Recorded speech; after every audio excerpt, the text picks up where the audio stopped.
de pensiones. No es así. Lo que archivó fue un proyecto de ley que buscaba nuevamente una nueva comisión evaluadora del sistema de pensiones.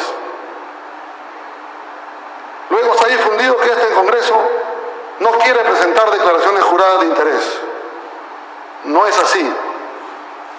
Este Congreso ha aprobado que las declaraciones juradas de interés se presenten a la Contraloría General de la República y no a la Presidencia del Consejo de Ministros. Sobre la situación de los penales, en el pedido de facultades del Ejecutivo ni siquiera se facultó en presentarse al Parlamento Nacional y fue un miembro de la mesa directiva que tuvo que salir a exponer el proyecto del Ejecutivo y se le dieron las facultades. Este Congreso aprobó la ley de retiro del 25% de los fondos de las AFP. El Ejecutivo en ese momento dijo que no era viable y que esto traería consigo una afectación económica terrible. Sin embargo, luego de haber sido aprobado y promulgado, al no haber sido observado por el Ejecutivo, el propio Banco Central de Reservas aprobó medidas para que no exista ninguna afectación en favor de las AFPs.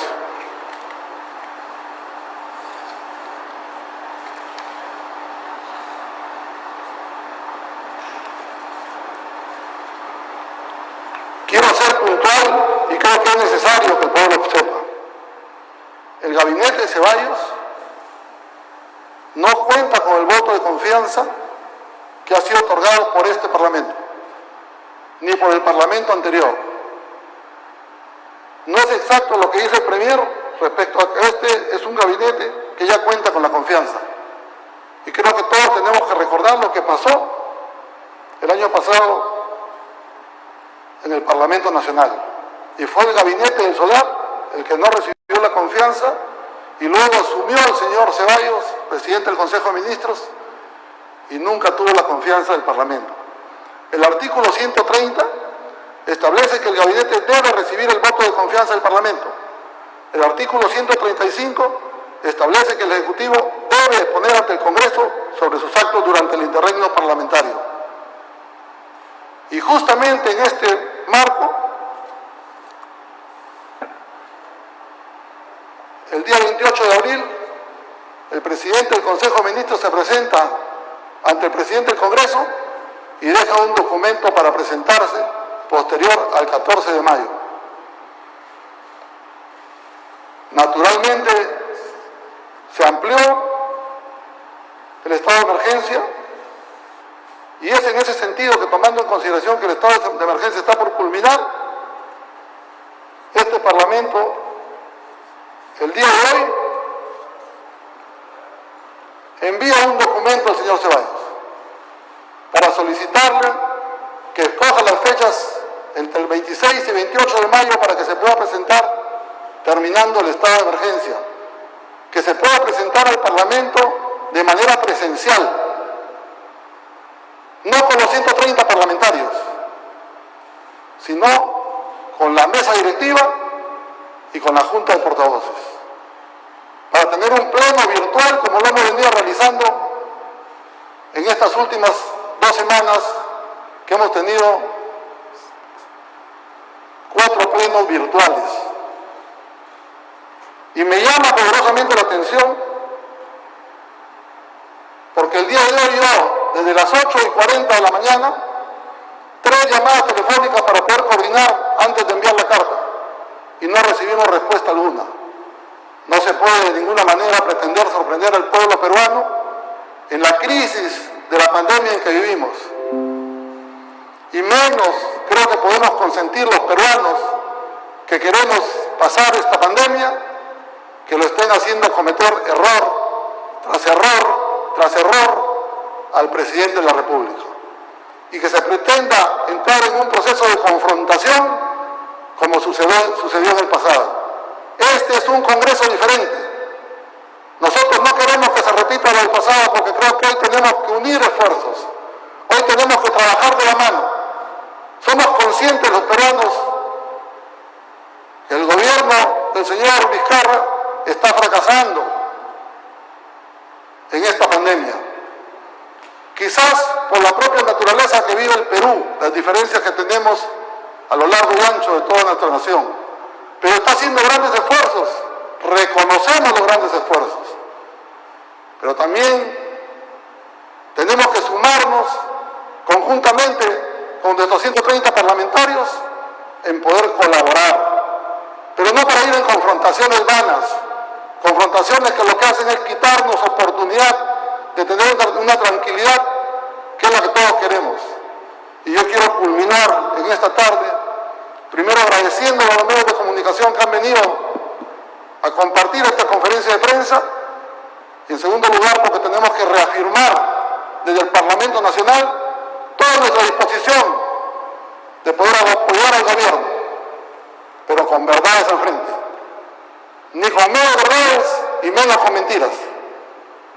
Esa es nuestra responsabilidad y creo que la ponemos a disposición de todos los peruanos desde cada una de las comisiones ordinarias, desde cada uno de los subgrupos de trabajo, desde cada una de nuestras presentaciones, porque creo que el Perú así lo necesita. Y ese es nuestro compromiso. Tenemos que sacar adelante el Perú, trabajando en la mano y ayudando a hacer soporte cuando hayan errores. Y cuando hayan actos de corrupción, tengamos que fiscalizar, porque eso ya no soportamos más, la corrupción.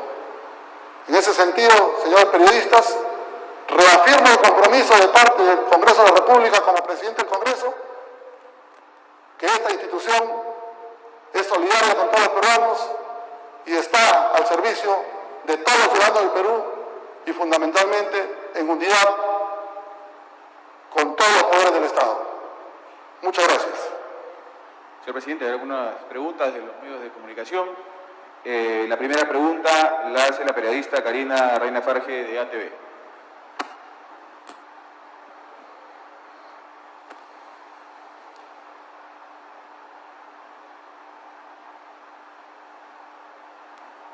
Buenas tardes, presidente. Karina Reina Farge de Al Estilo Juliana, Canal 9. La consulta es la siguiente. ¿Hay necesidad de que los ministros y el premier Vicente Ceballos se presenten aquí de manera presencial para pedir el voto de confianza? Porque esa ha sido la crítica. Él lo que ha señalado es que habría un riesgo porque estamos hablando de más de 20 personas. Entonces, digamos, ¿hay una necesidad o esta reunión se podría hacer de manera virtual? ¿Por qué la necesidad de que sea de manera presencial? Entiendo que se trata de un pleno virtual en cuanto a la presencia de los congresistas, pero también estamos hablando de un aforo considerable, tomando en cuenta que el gabinete está compuesto por más de 10 personas. Lo que tenemos nosotros es que mantener la majestad del Congreso. Recordemos que el gabinete del señor Ceballos se reúne en palacios, en espacios más pequeños que el hemiciclo del Congreso. Y ellos tendrán los espacios suficientes en el hemiciclo del Congreso, solo con la mesa directiva y con 9 portavoces. No habrán 130 parlamentarios. La siguiente pregunta de Kenneth Vargas de Willax Televisión. Sí, presidente, buenas noches para Willax Televisión. Usted acaba de decir que el presidente o la presidencia está fracasando en este proceso de la pandemia. Y quisiera que profundice en cuanto a las carteras de salud y la de justicia por dos temas. Bueno, en sí el tratamiento del sistema de salud en la pandemia, hoy se ha cuestionado que supuestamente no hay una meseta, especialistas han puesto en tela de juicio que exista ya una meseta, y bien el tema de los penales por lo que sucedió con las muertes. ¿Puede profundizar usted en esos dos ámbitos? ¿Cómo ve el Congreso el rendimiento del Ejecutivo? Gracias.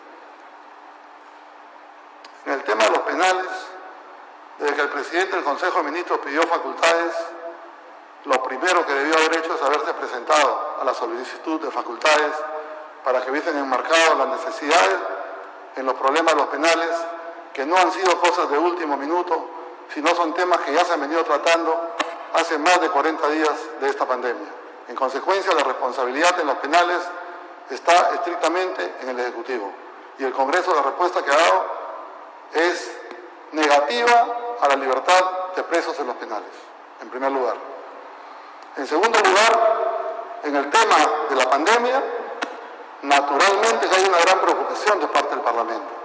Y cuando hablamos de fracaso en las acciones que se vienen dando, es cuando hemos visto el hacinamiento de ciudadanos botados en los parques, sin haber habido una actitud que permita, naturalmente, antes de haber declarado la cuarentena, que miles de ciudadanos retornen a su lugar de origen con 72 horas de anticipación. Hubiera sido posible que no tuviéramos esos hacinamientos que se han dado. Y luego, en lo que corresponde a la emergencia de la cuarentena, la respuesta está en que seguimos ascendiendo en contagiados y seguimos ascendiendo en muertos. ¿Eso qué significa? Que estamos fracasando en el establecimiento de las medidas que ha dado el gobierno.